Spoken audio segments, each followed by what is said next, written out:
5 seconds. Start.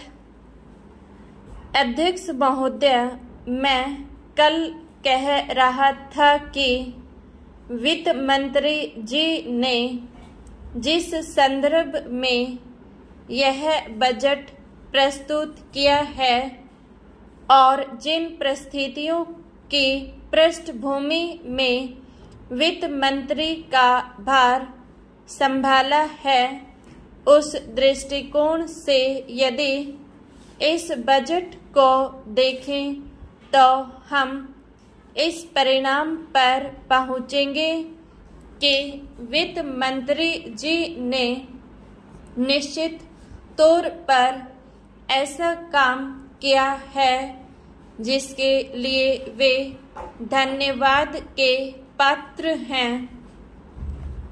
उन्होंने देश की अर्थव्यवस्था को सुधारने के भार को लेकर उसमें सफलता प्राप्त करके देश की बिगड़ती हुई आर्थिक दशा को सुधारा।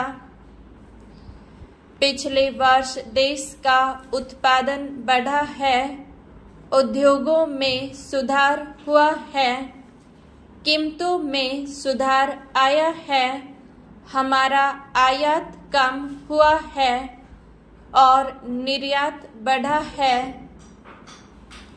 इस तरह से देश में एक नई आशा और विश्वास पैदा हुआ है। इस वर्ष के बजट द्वारा भी उन्होंने पिछले वर्ष के कार्यक्रम को जारी रखने की कोशिश करने का प्रयास किया है। मुझे इसमें कोई संदेह नहीं है कि इसमें भी उनको सफलता मिलेगी।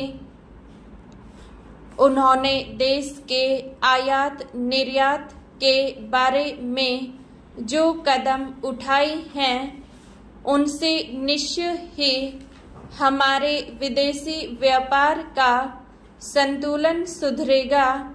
यह निश्चय के साथ कहा जा सकता है।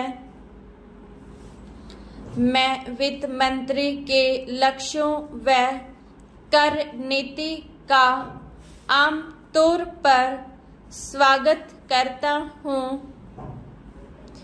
यद्यपि मैं जानता हूँ कि इस कर व्यवस्था के द्वारा मध्य वर्ग पर बोझा पड़ेगा, परंतु इस देश में हमें पंचवर्षीय योजनाओं को जारी रखना है। इसलिए उस संदर्भ में हमें आर्थिक साधन जुटाने पड़ेंगे और ऐसी दिशा में जो लोग इस देश में ऐसी स्थिति में हैं जो कष्ट उठाकर के भी कुछ दे सकती हैं, उनको देश के लिए देना ही पड़ेगा।